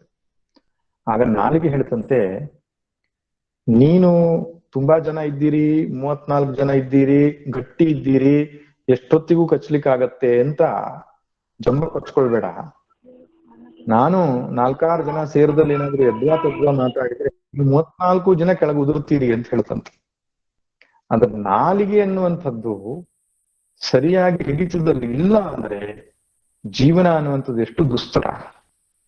ಒಬ್ಬ ಸಾಧಕನ ಜೀವನದಲ್ಲಿ ತಾನು ತಿನ್ನುವ ವಿಷಯದಲ್ಲಿ, ತಾನು ಮಾತನಾಡುವ ವಿಷಯದಲ್ಲಿ, ನೋಡುವ ನೋಟದ ವಿಷಯದಲ್ಲಿ, ಕೇಳುವ ಶಬ್ದದ ವಿಷಯದಲ್ಲಿ, ಹೋಗುವ ಜಾಗದ ವಿಷಯದಲ್ಲಿ, ಮುಟ್ಟುವ ವಸ್ತುವಿನ ವಿಷಯದಲ್ಲಿ, ಎಲ್ಲ ಇಂದ್ರಿಯಗಳ ಮೇಲೂ ಒಂದು ಶಿಸ್ತು, ಒಂದು ಕಡಿವಾಣ, ಒಂದು ಹಿಡಿತ ಇರಬೇಕು. ಅದಕ್ಕೆ ಹೆಸರು ಸಂಯಮ. ಶಂಕರ ಭಗವತ್ಪಾದರು ತಮ್ಮ ವಿವೇಕ ಚೂಡಾಮಣಿ ಎನ್ನುವ ಗ್ರಂಥದಲ್ಲಿ ಬಹಳ ಚೆನ್ನಾಗಿ ಹೇಳ್ತಾರೆ. ಶಬ್ದಾದಿಭಿ ಪಂಚಭಿರೇವ ಪಂಚ ಪಂಚತ್ವಮಾಪು ಸ್ವಗುಣೇನ ಬದ್ಧಾಃ ಕುರಂಗ ಮಾತಂಗ ಪತಂಗ ಮೀನಾ ಭೃಂಗಾ ನರಃ ಪಂಚಭಿರಂಚಿತಃ ಕಿಂ. ಈ ಶ್ಲೋಕದಲ್ಲಿ ಅವರು ಹೇಳ್ತಾರೆ, ಪ್ರತಿಯೊಂದು ಪ್ರಾಣಿಗಳಿಗೂ ಕೂಡ ಒಂದೊಂದು ಇಂದ್ರಿಯಗಳು ದುರ್ಬಲವಂತ. ಶಬ್ದಾದಿಭಿ ಪಂಚಭಿರೇವ ಪಂಚ. ಶಬ್ದ, ಸ್ಪರ್ಶ, ರೂಪ, ರಸ, ಗಂಧ ಅಂತಕ್ಕಂತಹ 5 ವಿಷಯಗಳಲ್ಲಿ ಕೆಲವೊಂದು ಪ್ರಾಣಿಗೆ ಕೆಲವೊಂದು ವಿಷಯಗಳಲ್ಲಿ ದೌರ್ಬಲ್ಯ ಇದೆ. ಉದಾಹರಣೆಗೆ ಜಿಂಕೆಗೆ ಶಬ್ದವನ್ನ ಕೇಳುವ ವಿಷಯದಲ್ಲಿ ಅದ್ರ ದೌರ್ಬಲ್ಯ ಇದೆ, ಶ್ರವಣೇಂದ್ರಿಯದ ದೌರ್ಬಲ್ಯ. ಎಲ್ಲಾದ್ರೂ ಇಂಪಾದ ಸಂಗೀತ ಕೇಳಿ ಬರ್ತಾ ಇದ್ರೆ ಅದು ಹಾಗೆ ಮಾರು ಹೋಗಿ ತನ್ನನ್ನು ಮೈ ಮರೆತು ಕೇಳ್ತಾ ಹೋಗ್ತದಂತೆ ಜಿಂಕೆ. ಅದಕ್ಕೆ ಜಿಂಕೆ ಹಿಡಿಯೋರು ಏನ್ ಮಾಡ್ತಾರೆ ಅಂದ್ರೆ, ಕಾಡಿಗೆ ಹೋಗಿ ಮಧುರವಾದಂತಹ ಕೊಳಲನ್ನ ಊದಿ ಆ ಕೊಳಲಿನ ನಾದಕ್ಕೆ ಮನಸೋತು ಅದು ಬರುವ ದಾರಿಯಲ್ಲಿ ಬಲೆ ಹಾಕಿರ್ತಾರೆ. ಆ ಬಲೆಯೊಳಗೆ ಸಿಕ್ಕಾಕೊಂಡು ಸತ್ತು ಹೋಗುತ್ತೆ. ಅಂದ್ರೆ ಜಿಂಕೆಗೆ ಶ್ರವಣೇಂದ್ರಿಯದಿಂದ ಮೃತ್ಯು. ಮಾತಂಗ ಅಂದ್ರೆ ಆನೆ. ಈ ಆನೆಗೆ ಸ್ಪರ್ಶೇಂದ್ರಿಯದ ದೌರ್ಬಲ್ಯ ಅಂತ. ಅದಕ್ಕೆ ಆನೆಯನ್ನು ಹಿಡಿಯೋರು ಏನ್ ಮಾಡ್ತಾರೆ, ಆ ಒಂದು ಕೆಡ್ಡ, ಒಂದು ದೊಡ್ಡ ಹೊಂಡವನ್ನ ತೋಡಿ ಅದರ ಇನ್ನೊಂದು ಕಡೆಯಲ್ಲಿ ಒಂದು ಹೆಣ್ಣಾನೆಯನ್ನು ಗಂಡಾನೆಯನ್ನು ಇಡುತ್ತಾರೆ. ಆ ಕಡೆ ಇರತಕ್ಕಂಥದ್ದು ಗಂಡಾನೆ ಅಂದ್ರೆ ಈ ಕಡೆ ಹೆಣ್ಣಾನೆ. ದೂರದಲ್ಲಿ ಇರ್ತಕ್ಕಂತಹ ಆ ಏನು ಕೆಡ್ಡಕ್ಕೆ ಬೀಳಿಸ್ಬೇಕು ಆ ಆನೆ ಏನಿದೆ, ಅದು ಸ್ಪರ್ಶ ಸುಖಕ್ಕಾಗಿ ಓಡೋಡಿ ಬರುತ್ತೆ. ಹಾಗೆ ಬಿದ್ದು ಹೊಂಡದಲ್ಲಿ ಬಿದ್ದು ಬಿಟ್ಟು ತಾನು ಮಾವುತನ ಕೈಗೆ ಬಲಿಯಾಗತ್ತೆ. ಇದು ಮಾತಂಗಕ್ಕೆ ಸ್ಪರ್ಶ ಸುಖದಿಂದ ಮೃತ್ಯು. ಪತಂಗ ಅಂತಕ್ಕಂತಹ ಬೆಂಕಿಗೆ ಬೀಳುವಂತಹ ಹುಳಗಳಿರ್ತವೆ. ಅವು ಬೆಂಕಿಯ ಬಣ್ಣಕ್ಕೆ ಸೋತು ಹೋಗಿ ಬೆಂಕಿಯ ಮೇಲೆ ಬೀಳುತ್ತಂತೆ. ಆದ್ರೆ ರೆಕ್ಕೆಗಳು ಸುಡುತ್ತಾ ಇರ್ತವೆ, ಆದ್ರೂ ಆ ರೂಪದ ಸೌಂದರ್ಯವನ್ನ ನೋಡಿ ಅವ್ರಿಗೆ ಮನದಣಿಯದೆ ಅವುಗಳ ಮೇಲೆ ಬಿದ್ದು ತಮ್ಮನ್ನು ಸುಟ್ಟುಕೊಳ್ತವಂತೆ. ಅದಕ್ಕೆ ಪತಂಗಗೆ ಮೃತ್ಯು ಬೆಂಕಿ, ರೂಪದ ಸುಖ. ಮೀನುಗಳಿಗೆ ರುಚಿ ಅನ್ನುವಂಥದ್ದು ದೌರ್ಬಲ್ಯ ಅಂತ. ರುಚಿಗಳಿಗಾಗಿ ಗಾಳಕ್ಕೆ ಸಿಕ್ಕಿಕೊಂಡು ಸತ್ತು ಹೋಗ್ತವೆ. ಭೃಂಗ ಅಂದ್ರೆ ದುಂಬಿಗಳು. ದುಂಬಿಗಳಿಗೆ ವಾಸನೆ, ಸುಗಂಧದ ದೌರ್ಬಲ್ಯ ಇದೆ. ಷಟ್ಪದಿಗಳು ಅಂತ ಹೇಳ್ತೇವೆ. ಹೂವಿನಿಂದ ಹೂವಿಗೆ ಹಾರ್ತಾ ಆ ಹೂವಿನ ಸುಂದರವಾದಂತಹ ಮಕರಂದವನ್ನ ಹಾಗೂ ಸುವಾಸನೆಯನ್ನು ಹೀರಿಕೊಳ್ತಾ ಸುಖಿಸ್ತವೆ. ಅದಕ್ಕೆ ಒಬ್ಬ ಸುಭಾಷಿತಕಾರ ಬಹಳ ಚೆನ್ನಾಗಿ ಹೇಳ್ತಾನೆ, ಒಂದು ದುಂಬಿ ಸಂಜೆ ಹೊತ್ತು ಹೋಗಿ ಒಂದು ಕಮಲದ ಹೂವಿನ ಒಳಗಡೆ ಕುಳಿತುಕೊಂಡು ಮಕರಂದ ಹೀರ್ತಾ ಇತ್ತಂತೆ. ಆಗ ಸಂಜೆ ಆಯ್ತು.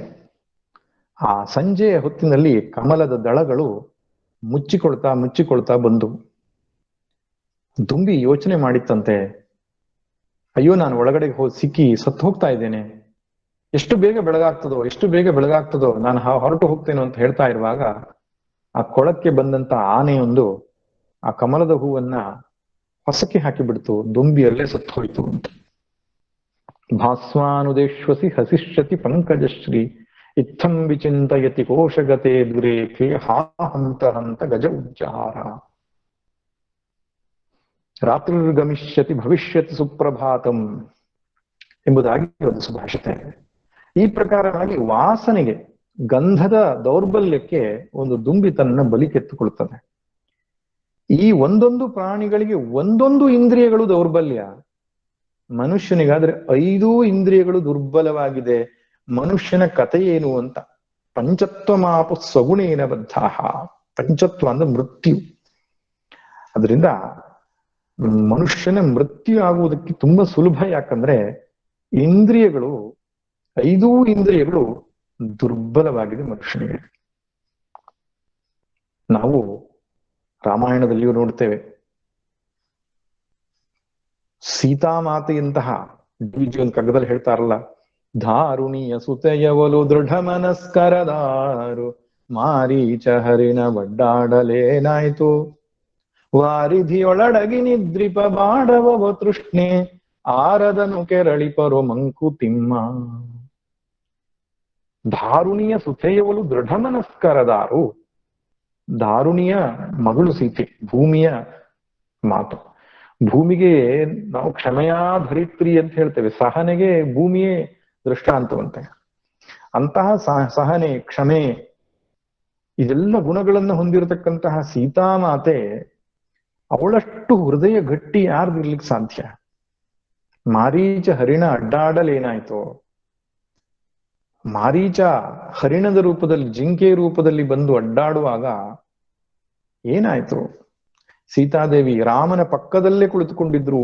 ತ್ರಿಭುವನ ಸುಂದರನಾಗಿರುವ ಶ್ರೀರಾಮಚಂದ್ರನ ಪಕ್ಕದಲ್ಲೇ ಕುಳಿತುಕೊಂಡ ಸೀತಾದೇವಿ ಹೇಳ್ತಾಳೆ, ನನಗೆ ಆ ಕನಕ ಮೃಗ ಬೇಕು, ಚಿನ್ನದ ಜಿಂಕೆ ಬೇಕು ನನಗೆ ಅಂತ. ರಾಮ ಹೇಳ್ತಾನೆ, ಅದು ಮಾಯಾವಿ ಇರಬಹುದು, ರಾಕ್ಷಸರ ಒಂದು ಇದಿರಬಹುದು, ಅದು ಮಾಯೆ ಇರಬಹುದು, ಯಾಕೆ ಅದಕ್ಕೆ ಅಪೇಕ್ಷೆ ಪಡಬೇಡ. ಎಲ್ಲಾದ್ರೂ ಚಿನ್ನದ ಬಣ್ಣದ ಜಿಂಕೆ ಇರುವುದುಂಟೆ, ಅದು ಪ್ರಕೃತಿಗೆ ವಿರುದ್ಧವಾದದ್ದು, ಇದರಲ್ಲಿ ಏನೋ ಮಾಯೆ ಇದೆ, ಬೇಡ ಸೀತಾದೇವಿ ಅಂತ ಹೇಳಿದ್ರು ಕೂಡ ನನಗೆ ಸುಂದರವಾದಂತಹ ಜಿಂಕೆ ಬೇಕು.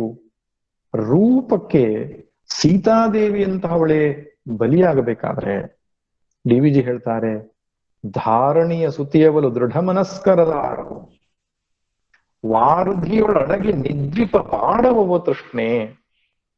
ಸಮುದ್ರದ ಒಳಗಡೆ ಒಡವಾಗ್ನಿಯತೆ ಇರ್ತದೆ, ಹಾಗೆ ನಮ್ಮ ಆಸೆಗಳು ಹೇಗೇಗೋ ಅದು ತೃಪ್ತಿಯನ್ನು ಪಡೆದುಕೊಳ್ತದೆ ಅಂತ.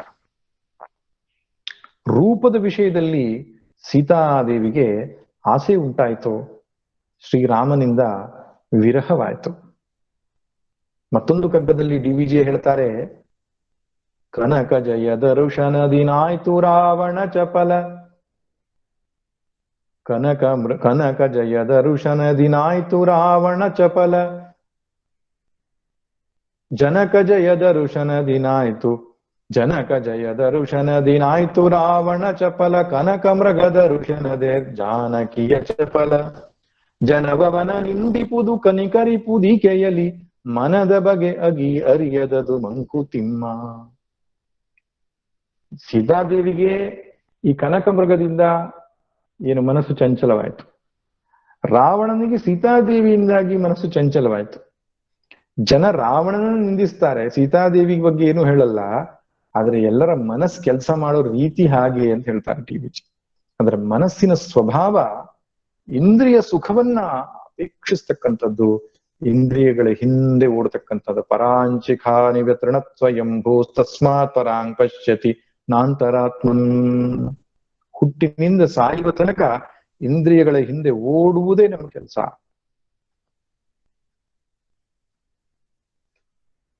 ಪುರಾಣದಲ್ಲಿ ಇನ್ನೊಂದು ಕಥೆ ಬರ್ತದೆ. ಒಬ್ಬ ವ್ಯಕ್ತಿ, ಹುಲಿಯಿಂದ ಅಟ್ಟಿಸಿಕೊಂಡು ಬಂದಂತಹ ವ್ಯಕ್ತಿ ಓಡ್ತಾ ಓಡ್ತಾ ಓಡ್ತಾ ಒಂದು ಬಾವಿಗೆ ಬಿದ್ದಂತೆ. ಬಾವಿಗೆ ಬೀಳುವ ಸಮಯದಲ್ಲಿ ಒಂದು ಬೀಳಲಿತ್ತು ಕೆಳಗೆ. ಬೀಳು ಅಂತ ಹೇಳ್ತಾವಲ್ಲ, ಬೀಳನ್ನು ಹಿಡ್ಕೊಂಡು ಕೆಳಗಡೆ ಹೋದ. ಕೆಳಗಡೆ ಬಗ್ಗಿ ನೋಡ್ತಾಳೆ, ಅನ್ನೋದು ಮೊಸಳೆ ಬಾಯಿ ತೆರ್ಕೊಂಡಿದೆ ಬಾವಿ ಒಳಗಡೆಗೆ. ಮೇಲ್ ಹತ್ತು ಹೋಗೋಣ ಅಂದ್ರೆ ಹುಲಿ ಕಾಯ್ತಾ ಇದೆ, ಕೆಳಗಡೆ ಹೋದ್ರೆ ಮೊಸಳೆ ಇದೆ. ಈ ತನ್ಮಧ್ಯದಲ್ಲಿ ಅವನು ಒಂದು ಜೇನುಗೂಡಿಗೆ ಏನು ಸ್ಪರ್ಶವನ್ನು ಮಾಡಿದ್ದ ಬೀಳುವಾಗ. ಆ ಜೇನುಗೂಡಿನ ಹುಳುಗಳೆಲ್ಲ ಇವನನ್ನು ಕಚ್ಚಲಿಕ್ಕೆ ಬಂದ್ಬಿಟ್ಟಿವೆ. ಪಕ್ಕದಲ್ಲಿ ಜೇನು ಹುಳಗಳು ಕಚ್ಚಲಿಕ್ಕೆ ಗುಂಪು ಗುಂಪಾಗಿ ಬರ್ತಾ ಇವೆ. ಮೇಲೆ ಹುಲಿ ಇದೆ, ಕೆಳಗೆ ಮೊಸಳೆ ಇದೆ. ಆ ಸಮಯದಲ್ಲಿ ಆ ಜೇನುಗೂಡಿಂದ ಜೇನು ತೊಟ್ಟಿಕ್ತಾ ಇತ್ತಂತೆ. ಆ ಪುಣ್ಯಾತ್ಮ ನಾಲಿಗೆಯನ್ನು ಚಾಚಿದ್ದಾನಂತೆ ಜೇನು ಕುಡಿಲಿಕ್ಕೆ. ಮನುಷ್ಯನ ಮನಸ್ಥಿತಿ ಹೀಗೆ ಅಂತ. ಸಾಯುವ ಕೊನೆಯ ಕಾಲದಲ್ಲಿಯೂ ಕೂಡ ಇಂದ್ರಿಯಗಳು ತಮ್ಮ ಚಾಪಲ್ಯವನ್ನ ತೊಲಗಿಸಿಕೊಳ್ಳುವುದಿಲ್ಲ ಅಂತ. ಮೃತ್ಯು ಬೆನ್ನ ಹಿಂದೆ ಇದೆ, ಆದ್ರೆ ಇವನಿಗೆ ನಾಲಿಗೆಯ ಸುಖ, ರಸನೆಯ ಸುಖ ಬೇಕು. ಜಿತಂ ಸರ್ವಂ ಜಿತೇ ರಸೇ, ಇದಕ್ಕೆ ಶ್ರೀಮದ್ ಭಾಗವತದಲ್ಲಿ ಬರ್ತದೆ, ನಾಲಿಗೆಯನ್ನು ಗೆದ್ರೆ ಎಲ್ಲವನ್ನ ಗೆದ್ದ ಹಾಗೆ ಅಂತ. ಅದರಲ್ಲೂ ವಿಶೇಷವಾಗಿ ನಮ್ಮ ಆಹಾರದ ಏನು ರುಚಿಯ ಬಗ್ಗೆ ಇರತಕ್ಕಂತಹ ಆಸಕ್ತಿಯನ್ನ ಗೆದ್ರೆ ಎಲ್ಲವನ್ನ ಗೆದ್ದ ಹಾಗೆ. ಪಾಂಡುರಾಜನ ಕಥೆಯಲ್ಲಿ ನಾವು ನೋಡ್ತೇವೆ, ಸ್ಪರ್ಶ ಸುಖದಿಂದಲೇ ಮೃತ್ಯು ಎನ್ನುವ ಶಾಪ ಇತ್ತು, ಅವನಿಗೆ ಗೊತ್ತಿತ್ತು. ಆದರೂ ಕೂಡ ಮಾದ್ರಿಯ ಸ್ಪರ್ಶವನ್ನ ಮಾಡಿ ತನ್ನ ಮೃತ್ಯುವಿಗೆ ತಾನೇ ಆಹ್ವಾನವನ್ನು ಕೊಟ್ಟುಕೊಂಡ.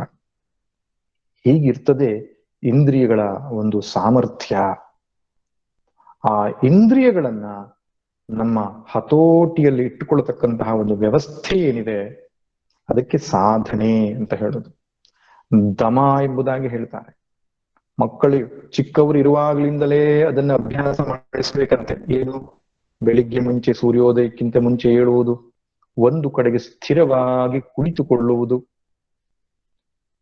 ಒಂದು ಕಡೆಗೆ ಮನಸ್ಸನ್ನಿಟ್ಟು ಜಪ ಮಾಡುವಂಥದ್ದು, ಆಹಾರವನ್ನು ತೆಗೆದುಕೊಳ್ಳುವಾಗ ಜಾಗ, ಪ್ರಮಾಣ, ಶುಚಿ ಮುಂತಾದವುಗಳ ಲಕ್ಷ್ಯದಲ್ಲಿಟ್ಟುಕೊಳ್ತಕ್ಕಂಥದ್ದು, ಬಾಯಿಂದ ಎಂದೂ ಅಪಶಬ್ದ ಹೊರಡದಂತೆ ನೋಡ್ಕೊಳ್ತಕ್ಕಂಥದ್ದು. ಈ ಶಿಸ್ತನ್ನ, ಇಂದ್ರಿಯಗಳಿಗೆ ಒಂದು ಡಿಸಿಪ್ಲಿನ್ ಅನ್ನ ಬಾಲ್ಯದಲ್ಲೇ ಕಲಿಸ್ಕೊಂಡು ಬರಬೇಕು. ತದನಂತರ ಅತ್ಯಂತ ಬಲಶಾಲಿಯಾಗಿ ಬಿಡ್ತವೆ ಅವು. ಹತೋಟಿಗೆ ತರುವುದು ಬಹಳ ಕಷ್ಟ. ದೇವರಲ್ಲಿಯೇ ಪ್ರಾರ್ಥನೆ ಮಾಡಿದ್ದಾರೆ ಋಷಿಗಳು, ಭದ್ರಂ ಕರ್ಣೇಭಿಃ ಶೃಣುಯಾಮ ದೇವಾಃ. ಕಿವಿಗಳಿಗೆ ಮಂಗಳಕರವಾದಂತಹ ವಿಷಯಗಳನ್ನು ಬೀಳುವ ಹಾಗೆ ಮಾಡು ಪರಮಾತ್ಮ. ಆಪ್ಯಾಯಂತು ಮಮಾಂಗಾನಿ ವಾಕ್ಪ್ರಾಣಶ್ಚಕ್ಷುಃ ಶ್ರೋತ್ರಮಥೋ ಬಲಮಿಂದ್ರಿಯಾಣಿ ಚ ಸರ್ವಾಣಿ. ಈ ಬಗೆಯಾಗಿ ಇಂದ್ರಿಯಗಳ ಒಂದು ಹತೋಟಿಯ ಬಗ್ಗೆ ಋಷಿಗಳು ಮಾಡಿರತಕ್ಕಂತಹ ಪ್ರಾರ್ಥನೆಯನ್ನು ನಾವು ಕಾಣುತ್ತೇವೆ. ಒಂದು ಇಂದ್ರಿಯ ಅನ್ನುವಂಥದ್ದು ದುರ್ಬಲವಾದ್ರೆ ಅವನೆಲ್ಲ ಸಾಧನೆಗಳು ಸೋರಿ ಹೋಗುತ್ತೆ. ರಾಮಕೃಷ್ಣರು ಒಂದು ದೃಷ್ಟಾಂತವನ್ನು ಕೊಡ್ತಾ ಇದ್ರು.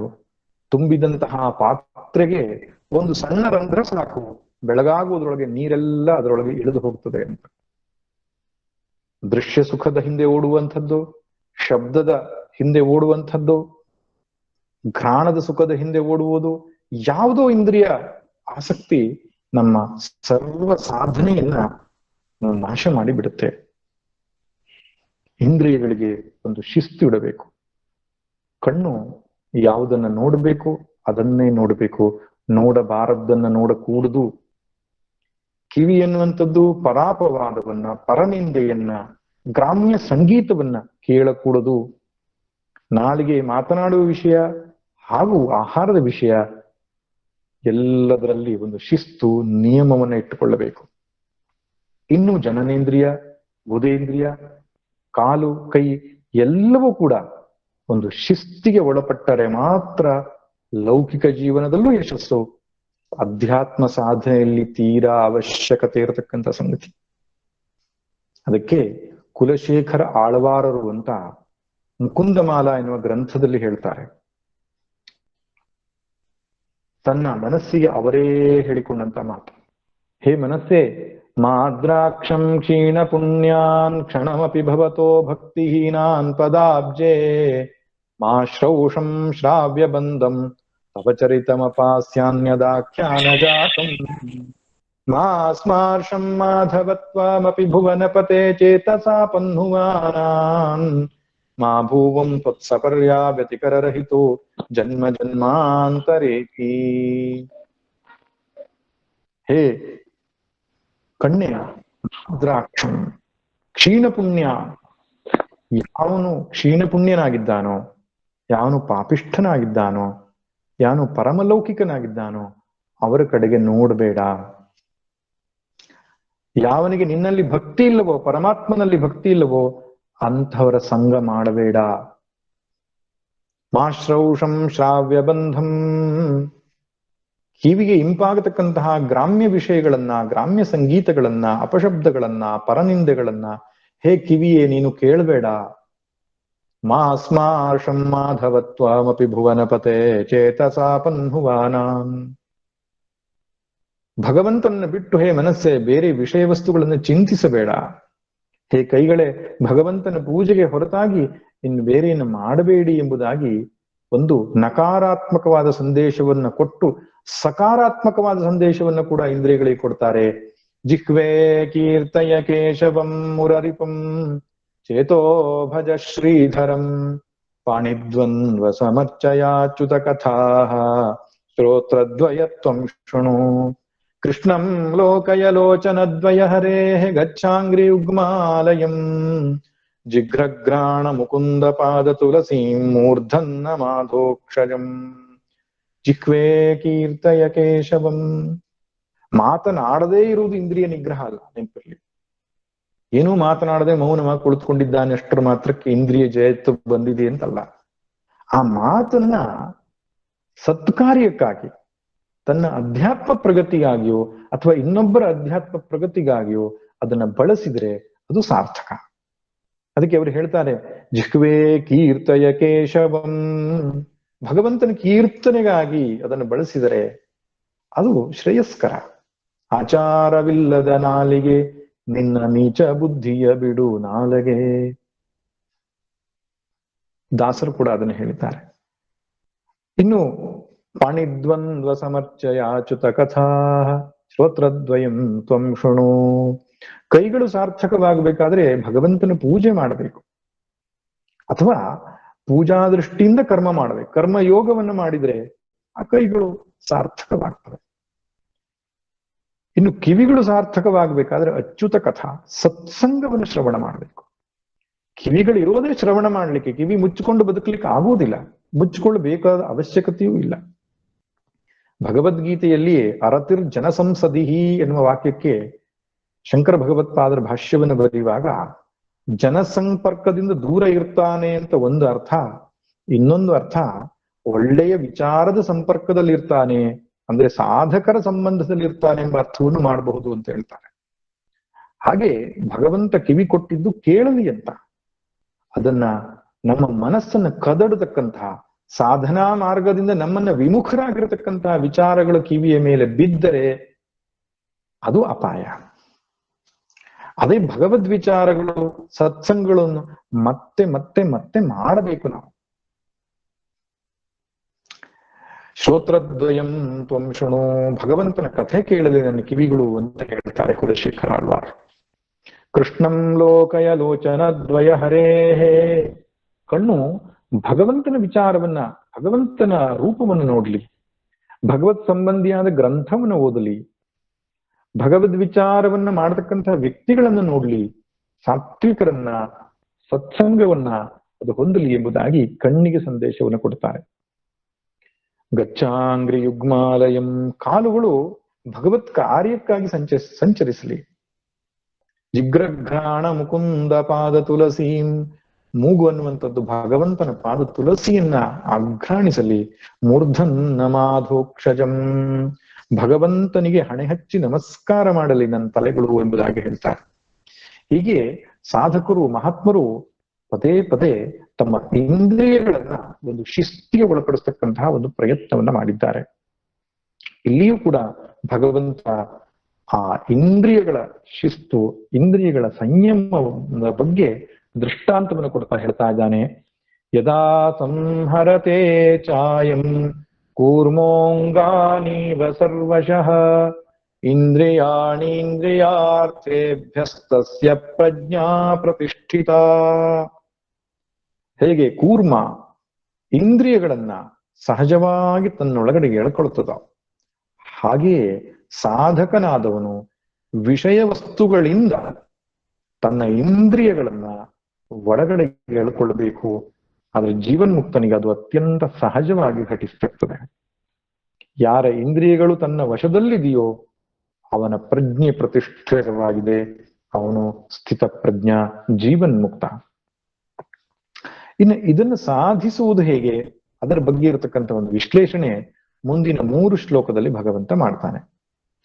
ವಿಷಯ ವಿನಿವರ್ತಂತೆ ನಿರಾಹಾರಸ್ಯ ದೇಹಿನಃ ರಸವರ್ಜಂ ರಸೋಪ್ಯಸ್ಯ ಪರಂ ದೃಷ್ಟ್ವಾ ನಿವರ್ತತೆ ಯತತೋ ಹ್ಯಪಿ ಕೌಂತೇಯ ಪುರುಷಸ್ಯ ವಿಪಶ್ಚಿತಃ ಇಂದ್ರಿಯಾಣಿ ಪ್ರಮಾಥೀನಿ ಹರಂತಿ ಪ್ರಸಭಂ ಮನಃ ತಾನಿ ಸರ್ವಾಣಿ ಸಂಯಮ್ಯ ಯುಕ್ತ ಆಸೀತ ಮತ್ಪರಃ ವಶೇ ಹಿ ಯಸ್ಯೇಂದ್ರಿಯಾಣಿ ತಸ್ಯ ಪ್ರಜ್ಞಾ ಪ್ರತಿಷ್ಠಿತಾ.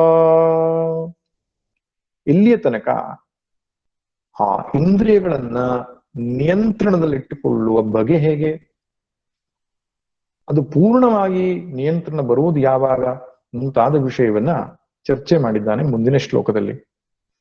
ಬಹಳ ಸುಂದರವಾದ ಮಾತು. ವಿಷಯ ವಿನಿವರ್ತಂತೆ ನಿರಾಹಾರಸ್ಯ ದೇಹಿನಃ ರಸವರ್ಜಂ. ಯಾವಾತನು ಇಂದ್ರಿಯಗಳಿಗೆ ವಿಷಯಗಳ ಸಂಪರ್ಕವನ್ನೇ ಕೊಡುವುದಿಲ್ವೋ ಅಂಥವನ ಇಂದ್ರಿಯಗಳು ಹಿಮ್ಮೆಟ್ಟುತ್ತವೆ. ರಸವರ್ಜಂ ಅಂದ್ರೆ ತಮ್ಮ ರಸವನ್ನ, ತಮ್ಮ ಕಾಮನೆಯನ್ನ, ಬಯಕೆಯನ್ನ ಒಳಗಡೆ ಇಟ್ಟು ಬಿಟ್ಟು ಅವು ನಿವರ್ತನೆ ಹಿಂದಿರುತ್ತವೆ. ಆದ್ರೆ ಆ ರಸವನ್ನುವಂಥದ್ದು ಕೂಡ ಹೋಗೋದು ಯಾವಾಗ, ಪರಂ ದೃಷ್ಟ್ವಾ ನಿವರ್ತತೆ. ಆತ್ಮವಸ್ತುವನ್ನ ಪರಮಾತ್ಮ ದರ್ಶನ ಮಾಡಿದ ಮೇಲೆ ಆ ರಸ ವಾಸನೆ ಕೂಡ ಹೊರಟು ಹೋಗ್ತದೆ ಎಂಬ ಮಾತನ್ನು ಹೇಳ್ತಿದ್ದಾನೆ. ಇಲ್ಲಿ ಹಿಂದಿನ ಶ್ಲೋಕದಲ್ಲಿ ಒಂದು ಪ್ರಶ್ನೆ ಸಹಜವಾಗಿ ಬರ್ತದೆ. ಜ್ಞಾನಿಗೆ ಇಂದ್ರಿಯ ನಿಯಂತ್ರಣ ಅನ್ನುವಂಥದ್ದು ಒಂದು ಸಾಧನೆ ಮಾಡಬೇಕು ಅಂತ ಆದ್ರೆ ಅದು ಸಾಧನೆಗೆ ಒಳಪಟ್ಟಂತಹ ಮೋಕ್ಷ ಅದು ಪ್ರಯತ್ನ ಪೂರ್ವಕವಾಗಿ ಸಿದ್ಧಿಸಿದ್ದೇ ಆಗ್ತಲ್ಲ. ಅಂದ್ರೆ ಮೋಕ್ಷದ ಸ್ಥಿತಿಯಲ್ಲಿಯೂ ಕೂಡ ಸಾಧನೆ ಮಾಡುವ ಅವಶ್ಯಕತೆ ಇದೆ ಅಂತ ಆಯ್ತಲ್ಲ, ಅವ್ರಿಗೆ ಇಂದ್ರಿಯವನ್ನು ನಿಗ್ರಹ ಮಾಡ್ಕೊಳ್ಬೇಕು ಅಂತ ಆಯ್ತಲ್ಲ ಎಂಬಂತ ಒಂದು ಪ್ರಶ್ನೆ ಬರ್ತದೆ. ಅದಕ್ಕೆ ಭಗವಂತ ಉತ್ತರ ಕೊಡ್ತಕ್ಕಂಥದ್ದೇನು, ಜ್ಞಾನಿಗೆ ಅದು ಸಹಜವಾಗಿ ಘಟಿಸ್ತದೆ. ಯಾಕೆ, ಪರಂ ದೃಷ್ಟ್ವಾ ನಿವರ್ತತೆ. ಒಬ್ಬ ಸಾಧಕನಿಗೆ ಪ್ರಯತ್ನ ಪೂರ್ವಕವಾಗಿ ವಿಷಯ ವಸ್ತುಗಳಿಂದ ತಮ್ಮ ಇಂದ್ರಿಯಗಳನ್ನ ಹಿಮ್ಮೆಟ್ಟಿಸ್ತಕ್ಕಂತಹ ಒಂದು ಸಾಧನೆ ಮಾಡಬೇಕು. ಆದ್ರೆ ಹಾಗೆ ಸಾಧನೆಯನ್ನು ಮಾಡ್ತಾ ಮಾಡ್ತಾ ಶ್ರವಣ ಮನನ ನಿಧಿಧ್ಯಾಸನದ ನಂತರ ಆತ್ಮಜ್ಞಾನವಾದ ಬಳಿಕ ಅದು ಸಹಜವಾಗಿಬಿಟ್ಟಿರ್ತದೆ. ಅದಕ್ಕೆ ಅವನೇನ್ ಹೇಳ್ತಾನೆ, ನಿರಾಹಾರಸ್ಯ ದೇಹಿನಃ. ಇಲ್ಲಿ ಆಹಾರ ಅಂದ್ರೆ ಆಹ್ರಿಯತೆ ಇತಿ ಆಹಾರ ಅಂತ. ಕಣ್ಣಿಗೆ ರೂಪ ಅನ್ನೋದು ಆಹಾರ, ಕಿವಿಗೆ ಶಬ್ದ ಎನ್ನುವುದು ಆಹಾರ, ಮೂಗಿಗೆ ವಾಸನೆ ಎನ್ನುವುದು ಆಹಾರ, ನಾಲಿಗೆ ತಿನ್ನುವುದು ಆಹಾರ. ಈ ಆಹಾರ ಅನ್ನುವಂಥದ್ದನ್ನು ಕೊಡೋದನ್ನು ನಿಲ್ಲಿಸ್ಬಿಟ್ರೆ ಇಂದ್ರಿಯಗಳು ತಮ್ಮ ಪಾಡಿಗೆ ನಿಯಂತ್ರಣದಲ್ಲಿ ಇರ್ತವೆ. ನೋಡಿ, ಎಷ್ಟೋ ಸಲ ಈ ವ್ರತವನ್ನ ಮಾಡುವವರಿಗೆ, ಏಕಾದಶಿ ವ್ರತ ನೋಡುವುದಿಲ್ಲ ಕೇಳುವುದಿಲ್ಲ ಅಂತ ಮಾಡ್ತಿದ್ದಾಗ ಮನಸ್ಸು ಸುಸ್ಥಿರವಾಗಿ ಶಾಂತವಾಗಿ ಇರುತ್ತದೆ, ಇಂದ್ರಿಯಗಳು ಹತೋಟಿಯಲ್ಲಿ ಇರ್ತವೆ. ಆದ್ರೆ ಮಾರನೇ ದಿವಸ ಪಾರಣೆ ಮಾಡುವಾಗ ದ್ವಾದಶಿ ದಿವಸ ಅದೆಲ್ಲ ಆಸೆಗಳನ್ನು ಪೂರೈಸ್ಕೊಂಡು ಬಿಡ್ತದೆ. ಅಂದ್ರೆ ತಾತ್ಕಾಲಿಕವಾದಂತಹ ಒಂದು ಇಂದ್ರಿಯ ನಿಗ್ರಹ ಅದು. ಹಾಗೆ ಒಮ್ಮೊಮ್ಮೆ ರೋಗ ಬಂದಾಗಲೂ ಹಾಗೆ, ಜ್ವರಾದಿಗಳು ತುಂಬಾ ಬಂದಾಗ ನಾಲಿಗೆಗೆ ರುಚಿ ಇರುವುದಿಲ್ಲ, ಕಣ್ಣಿಗೆ ನೋಡುವಂತಹ ಆಸಕ್ತಿ ಇರುವುದಿಲ್ಲ, ಇಂದ್ರಿಯಗಳೆಲ್ಲ ದುರ್ಬಲವಾಗಿ ಬಿಟ್ಟಿರ್ತವೆ. ಮೇಲ್ನೋಟಕ್ಕೆ ಅವನು ಇಂದ್ರಿಯ ಜಯವನ್ನು ಪಡೆದಿದ್ದಾನೆ ಅಂತ ಕಾಣಿಸ್ತದೆ, ಆದ್ರೆ ಒಳಗಡೆಗೆ ವಾಸನೆಗಳಿರ್ತವೆ. ಹಾಗೆ ಒಬ್ಬ ಕಾಷ್ಠ ಯೋಗಿಗೆ, ಕಾಷ್ಠ ತಪಸ್ಸನ್ನ ಮಾಡತಕ್ಕಂತಹ ಒಬ್ಬ ಯೋಗಿ ಪ್ರಯತ್ನ ಪೂರ್ವಕವಾಗಿ ತನ್ನ ಇಂದ್ರಿಯಗಳನ್ನೆಲ್ಲ ಮುಚ್ಚಿಡ್ತಾನೆ. ಯಾವ ದರ್ಶನವೂ ಆಗಬಾರದು ಅಂತೂ ಕಾಡಿನಲ್ಲಿರ್ತಾನೆ. ರೂಪವನ್ನು ನೋಡಲ್ಲ, ಶಬ್ದವನ್ನು ಕೇಳಲ್ಲ, ವಾಸನೆಯನ್ನು ಗ್ರಹಿಸಲ್ಲ. ಆ ರೀತಿಯಾಗಿ ವಿಷಯ ಪ್ರಪಂಚದಿಂದಲೇ ದೂರ ಉಳಿತಾನೆ. ಹಾಗಂದ ಮಾತ್ರಕ್ಕೆ ಅವನು ಇಂದ್ರಿಯ ಜಯವನ್ನು ಪಡೆದವನಲ್ಲ. ಯಾಕಂದ್ರೆ ರಸವರ್ಜಂ, ರಸವನ್ನ ಇಳಿಬಿಟ್ಟು ಅವನೊಳಗಡೆಗೆ ಇಳಿಸಿ ಅದು ನಿವೃತ್ತಿ ಆಗತ್ತೆ ಅಂತ. ಇಲ್ಲಿ ರಸ ಅಂದ್ರೆ ವಾಸನೆ ಅಂತ. ಇಂದ್ರಿಯ ಭೋಗದ ವಾಸನೆ ಎನ್ನುವಂಥದ್ದು ನಮ್ಮ ಚಿತ್ತದಲ್ಲಿ ಚೆನ್ನಾಗಿ ಸ್ಥಾಪಿತವಾಗ್ತದೆ. ಎಲ್ಲಿಯ ತನಕ ವಿಷಯದ ಸಂಪರ್ಕ ಇರುವುದಿಲ್ವೋ ಅಲ್ಲಿಯ ತನಕ ವ್ಯಕ್ತಿ ಕ್ಷೇಮವಾಗಿರಬಹುದು. ಅದರ ಒಳಗಡೆಯಿಂದ ವಿಷಯ ಭೋಗದ ಬಯಕೆ ಅನ್ನುವಂಥದ್ದು ಇರ್ತದೆ. ಅದು ಇರುವ ತನಕ ಆ ಮನಸ್ಸಿಗೆ ಶಾಂತಿ, ನೆಮ್ಮದಿ ಎನ್ನುವಂಥದ್ದು ಸಾಧ್ಯ ಇಲ್ಲ. ಹಾಗಾದ್ರೆ ಆ ವಾಸನೆ ಎನ್ನುವಂಥದ್ದು ಹೋಗುವುದು ಯಾವಾಗ ಅಂದ್ರೆ ಪರಂ ದೃಷ್ಟ. ಇಲ್ಲಿ ಪರಂ ಅಂದ್ರೆ ಪರಮಾತ್ಮ ವಸ್ತು ಅಂತ. ಪರವಸ್ತು ಅಂದ್ರೆ ಆತ್ಮ, ಪರಬ್ರಹ್ಮ ಅಂತ ಅರ್ಥ. ಪುರುಷಾನ್ನ ಪರಂ ಕಿಂಚಿತ್ ಸಾ ಕಾಷ್ಠಾ ಸಾ ಪರಾಗತಿ. ಕಠೋಪನಿಷತ್ತಲ್ಲಿ ಬರುತ್ತೆ, ಪುರುಷ ಅದರ ಆತ್ಮ ವಸ್ತುವೇ ಅತ್ಯಂತ ಹೈಯೆಸ್ಟ್ ಪರವಸ್ತು, ಶ್ರೇಷ್ಠ ವಸ್ತು ಅಂತ ಅರ್ಥ. ಅದರಿಂದ ಆತ್ಮ ದರ್ಶನವಾದ ಮೇಲೆ ಆ ವಾಸನೆಗಳು ಕೂಡ ನಿವೃತ್ತಿ ಆಗ್ತದೆ. ವಾಸನೆ ನಿವೃತ್ತಿ ಆಗೋಲ್ಲಿವರೆಗೂ ಕೂಡ ಸಹಜವಾದ ಇಂದ್ರಿಯ ನಿಗ್ರಹ ಆಗಲ್ಲ. ಅದಕ್ಕೆ ಒಂದು ಪ್ರಾಚೀನರು ಒಂದು ಕಥೆ ಹೇಳ್ತಾರೆ. ಋಷ್ಯಶೃಂಗ ಅಂತಕ್ಕಂತಹ ಒಬ್ಬ ಋಷಿ ತನ್ನ ತಂದೆಯಾದಂತಹ ವಿಭಾಂಡಕ ಋಷಿಯಿಂದ ಅಧ್ಯಾಪನವನ್ನು ಮಾಡ್ತಾ ಇದ್ದಂತೆ. ಸಣ್ಣ ಹುಡುಗ ಅವನು. ಅವನಿಗೆ ಬಾಹ್ಯ ಪ್ರಪಂಚದ ಪರಿಚಯವೇ ಇಲ್ಲದ ಹಾಗೆ ವಿಭಾಂಡಕ ಋಷಿಗಳು ಬೆಳೆಸ್ತಾ ಇದ್ರು. ಒಂದ್ಸಲ ಏನಾಯ್ತು, ಅಂಗ ದೇಶದ ದೊರೆಯಾಗಿರತಕ್ಕಂತಹ ದಶರಥನ ಮಿತ್ರ ಅವನು ತನ್ನ ಊರಿನಲ್ಲಿ ಮಳೆ ಬೆಳೆಗಳಿಲ್ಲ ಎನ್ನುವ ಕಾರಣಕ್ಕೆ ಆ ಋಷ್ಯಶೃಂಗರನ್ನ ಕರೆಸಿ ಇಲ್ಲಿ ಮಳೆ ಬೆಳೆ ಬರುವ ಹಾಗೆ ಮಾಡಬೇಕು ಅಂತ ಬಯಸ್ತಾನೆ. ಆದ್ರೆ ಅಷ್ಟು ಸುಲಭವಾಗಿ ವಿಭಾಂಡಕ ಋಷಿಗಳು ಅವನನ್ನು ಕಳಿಸ್ಕೊಡೋದಿಲ್ಲ. ಅದನ್ನು ತಿಳಿದಂತಹ ರಾಜ ಏನ್ ಮಾಡ್ತಾನೆ, ಲೋಮಪಾದ ಅಂತ ಅಂಗದೇಶದ ದೊರೆಯು ಲೋಮಪಾದನು ಈ ನೃತ್ಯ ಮಾಡತಕ್ಕಂತಹ ಸ್ತ್ರೀಯೊಬ್ಬಳನ್ನ ಕರೆಸಿ ಅವಳಿಗೆ ಹೇಳ್ತಾನೆ, ಹೇಗಾದ್ರೂ ಮಾಡಿ ಅವನನ್ನ ಕರ್ಕೊಂಡ್ ಬಾ ಅಂತ. ಇಷ್ಟು ದಿನಗಳ ಇಂದ್ರಿಯಗಳ ಮೇಲೆ ಪೂರ್ಣ ಹತೋಟಿಯನ್ನು ಇಟ್ಟಂತಹ ಋಷ್ಯಶೃಂಗ